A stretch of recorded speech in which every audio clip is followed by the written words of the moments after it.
How to delete connected apps from Google account. In this video, I will show you how to remove all connected apps from your Google account. Now go to Google Play Store, tap on this profile at the top.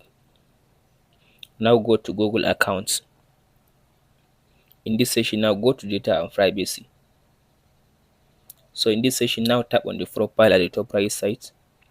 Select the Google account you want to remove apps from it. So and tap on this section after you select.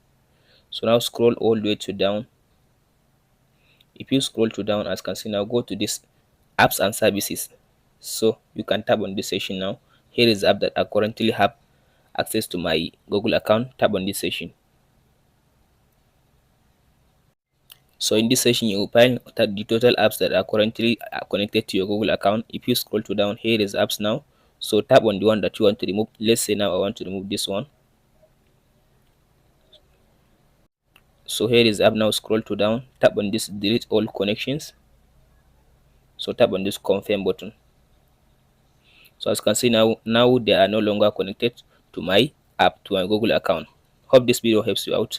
Don't forget to like, subscribe and share. If you have any question, please let me know in the comment section below. Thank you for watching, guys. We'll meet in the next video.